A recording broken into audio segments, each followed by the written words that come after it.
Hello, my sewing friends. This is Friday Sews on Saturday. I'm Jen, and this is the sewing room to which I have so happily returned. I'm so glad to be here, and man, did I walk in here with a haul because, oh my gosh, I've been gone for about 2 weeks. I got home Thursday, and oh my goodness, lugging it all in here. I did a lot of fabric shopping. I started in Knoxville at a place in a community center called the Sustainable Fabric Workshop, and they give everything away. They just don't want it to go into a landfill. So I met some delightful people there, had lunch with Andra from Andra Makes, and then I went on up to where my people live and I was with them. Then I came back down through Virginia, and I got to Durham, North Carolina, and went to the Scrap Exchange where I met 2 lovely people that I will tell you about in a minute. And then I went over to Mount Airy, North Carolina, which is essentially Mayberry. And I went to 2 fabric stores there, and then I went up a little ways, just a tiny bit, from Mount Airy, which sits in the corner of North Carolina and Virginia, to Fancy Gap, Virginia, to the Fancy Gap Pottery and Fabric Warehouse in you all, I can't even. So before I left, I had a lot of things I was working on, and I did not get all of them done. And that was okay because some of them were t-shirts I was going to make for my mom. I made one, but it is too big. So I'll tell you what, this thing, my seam ripper, is going to get a workout this week. Already did this morning to a large degree, but this is the t-shirt. I didn't finish it because it's too big. I need to shorten the shoulder, take the sleeve off, bring the side seam in a little bit, and bring the armhole in. It's just one of those situations. So that didn't work. I did not finish that dress right there. That's a Vogue pattern, and I really like it, but I just didn't have time to get it done. So I will. It's a Vogue top that I extended into a dress. I redid my packing cubes, but oh my goodness, you all, I think I must have been in a big hurry because, okay, you see how, this is the size I always use. See how this is a rectangle? The short end is here and the long edges are here. And then I turn it around and the short end is up here. No, wait, the long end is up here. The short edges are here. I kept trying to put stuff in it and I thought, why isn't this working? Okay, yeah. And then this one, I took and put it together in such a way that you couldn't open it up. I couldn't sew the other side of the zipper on because I sewed it together wrong. So it was like, no, that's not going to work. This one, I put the zipper on the bottom part instead of the top part. And I'm supposed to put it, you're supposed to put the zipper around the mesh. And no, that was really fun to pull out the stitches from overlocking. Yeah, no. And then this one is part of that one. And then this one I washed while I was gone because I needed to wash all my clothes for reasons that I won't go into, but it shrunk. You know, can you see how this is all drawn up and it's all puckery? So I have to take this one apart and do the same thing I should have done correctly to all of those. So, yes.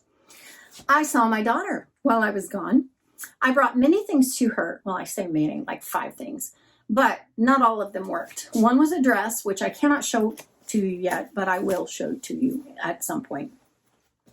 This pair of overalls is a quick sew pattern, and they just barely fit her because she's expecting a baby. And I thought, oh, these would be so great. They'd be loose fitting and nice. No.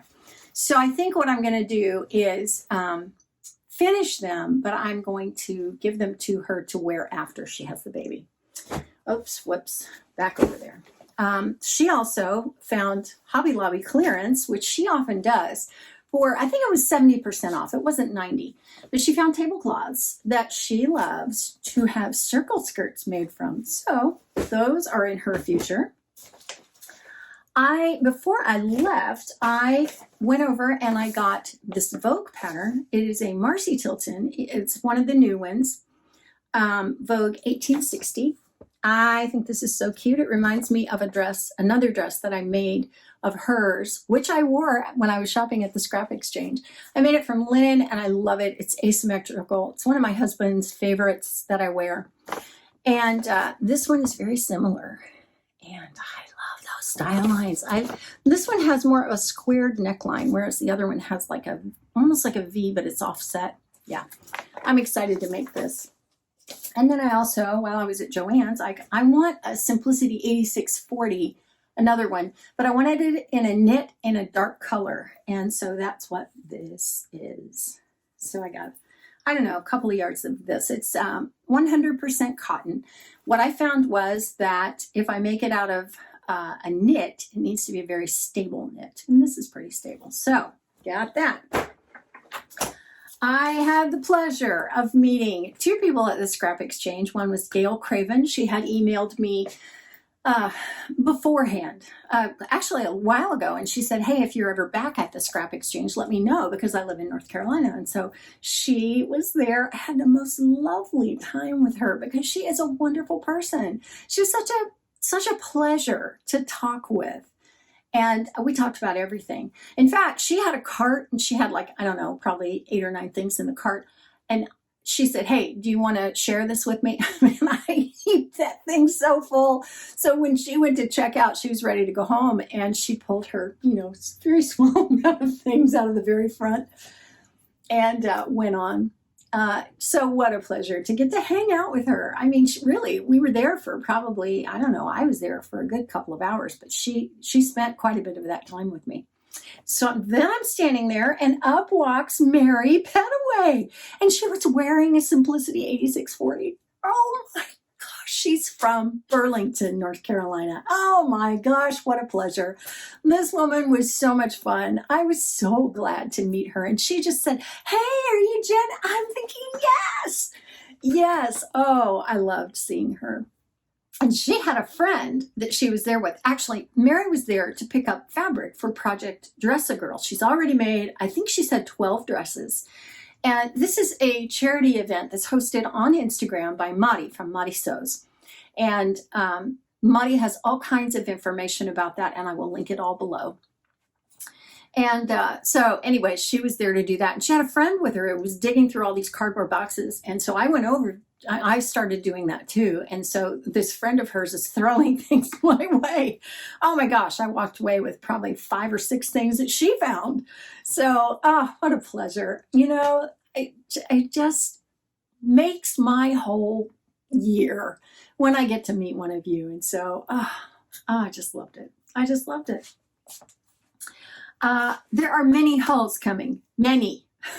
One is going to have to wait a little bit because I left it at another store that I went to. I was in Mount Airy, North Carolina, and I went to a quilting store. Lovely woman there. I loved speaking with her. Lots of talking about just indie patterns and getting back into fashion sewing, coming from quilting, and she was just a joy to talk to. So I got some cotton there, just some calico cotton.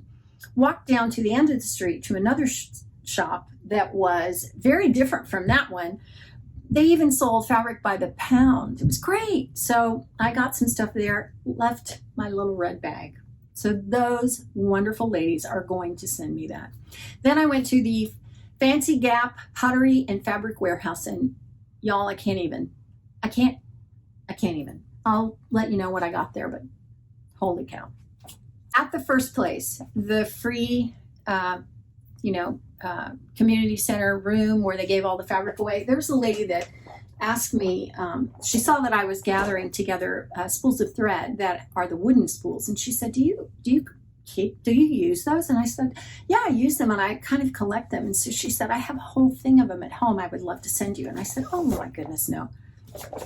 This was in the mail when I got home. Can't believe that. But Katrina, thank you so much. I'm going to unbox that when I do the hauls. Okay. When I got home, I was so exhausted because people, I have so much energy to give to people, but it takes so much out of me that, it's like if I am with you and I get to spend wonderful time with you, I'm I'm out for the next 24 hours because I just use it all up. And yeah, well, I absolutely loved, enjoyed, cannot tell you how much fun it was to be on vacation and to see all the people, family, friends. I was wiped out. I got home Thursday night and found out my washer got fried by the fine Florida lightning. Yeah, but got a new one and got a surge protector, so we're good on that front. So anyway, that was why I wasn't here yesterday for Friday. So it's, yeah. Let me get to the question of this week, which is in line with last week's question, which was how do you store your fabric? This week is how do you store your patterns? I have a whole video about how I do this, and I'm just going to direct you up there. Basically, I create my own little catalogs, and I store my the insides of a pattern in envelopes like this, and I file them numerically, and they're all back over there. So yeah, it's a simple process, but I'll explain it to you in the video, and I'll also link that below. And I will link all of the places that I went and the people. And yeah, okay. That is Friday Sews on Saturday for this week. Let me know how you're doing. I've been trying to catch up with comments. It's always a challenge, but I love talking to you. And ask Mary and Gail, and they'll tell you. And Andra from Andra Makes. I got to have lunch with her. I love that woman. Okay, so I will see you next time. Thank you so much for watching. As always, if you would like to see an entire playlist of all of my Friday sews, check right over here. And let me just leave you with this. Do justice, love mercy, and walk humbly with your God.